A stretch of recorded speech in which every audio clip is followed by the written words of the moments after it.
Hello everyone, welcome to our channel PS health care. दोस्तों, आज हम इस वीडियो में जानेंगे आई फ्लू।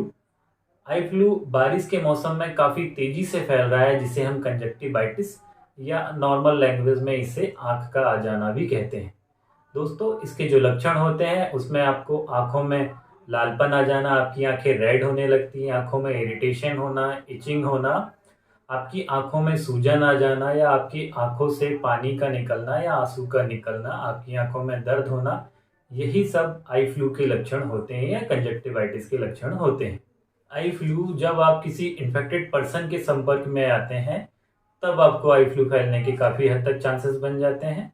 सेकंड, अगर किसी इन्फेक्टेड पर्सन के खांसने या छींकने से भी आपको आई फ्लू होने के चांसेस बढ़। दोस्तों, आई फ्लू या जिसे हम कंजक्टिवाइटिस भी बोलते हैं, यह मेनली 3 टाइप से होता है। पहला है viral conjunctivitis, second is bacterial conjunctivitis and third is allergic conjunctivitis. Eye flu से बचने के उपाय। आई फ्लू से बचने के लिए आप अपने हाथों को बार बार धोएं, थोड़ी थोड़ी देर में अपने हाथों को साफ करते रहें, अपने आसपास सफाई रखें। अगर आप बाहर जाते हैं तो काले चश्मे का यूज़ करें। इसके साथ साथ अगर आप कोई ऐसा पर्सन है जिसको इन्फेक्शन है, तो उससे आई कांटेक्ट ना बनाने का प्रयास करें। आप अपने मोबाइल या टीवी से भी दूरी बनाए रखें। अपने हाथों से अपनी आंखों को बार बार ना छुएं या आंखों को मसलें ना। आई फ्लू के सिम्टम्स को कम करने के उपाय। अगर आपको आई फ्लू हो गया है तो आप उसके सिम्टम्स से कैसे राहत पा सकते हैं।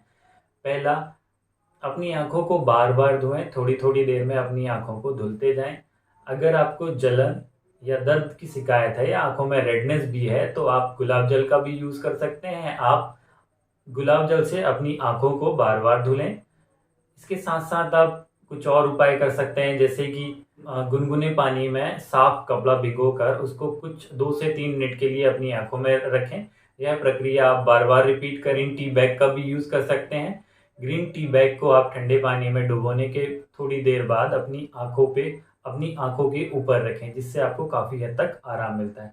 इसी के साथ साथ आप कुछ और उपाय कर सकते हैं, कि जैसे कि ठंडे पानी से सिकाई भी कर सकते हैं, या आप ठंडे पानी में कपड़ा गीला करके भी अपनी आंखों के ऊपर रख सकते हैं। यह प्रक्रिया आप थोड़ी थोड़ी देर में रिपीट करते जाएं, जिससे कि आपको आई फ्लू के जो इन्फेक्शन है उसमें काफ़ी हद तक आराम मिलता है। दोस्तों, अगर आप आई फ्लू के इन्फेक्शन से ग्रसित हो चुके हैं या आपको आई फ्लू हो चुका है, या आपको कुछ प्रिकॉशन रखना चाहिए, जैसे कि आपको बाहर नहीं जाना चाहिए।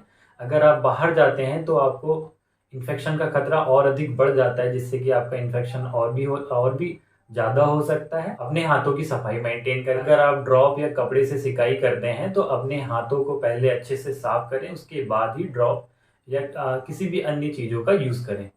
दोस्तों, अगर आपको आई फ्लू या कंजक्टिवाइटिस हो गया है तो आप कुछ ड्रॉप का यूज़ कर सकते हैं, जैसे कि सिप्लॉक्स डी। इसी के साथ साथ कुछ अदर ब्रांड की भी ड्रॉप आती हैं, जिनका आप यूज़ कर सकते हैं। अगर आपको स्वेलिंग या पेन की कंप्लेंट है तो आप पेन किलर का भी यूज़ कर। अगर आपको इचिंग या इरिटेशन की शिकायत है तो आप एंटी हिस्टामिनिक टैबलेट का भी यूज़ कर सकते हैं। सबसे मोस्ट इम्पॉर्टेंट थिंग ये है कि आपको सफाई का विशेष ध्यान देना है, क्योंकि यह इन्फेक्शन एक से दूसरे पर्सन में फैलता है। अगर आपको हमारा यह वीडियो पसंद आए तो अपने फैमिली फ्रेंड्स में शेयर करें। Thank you.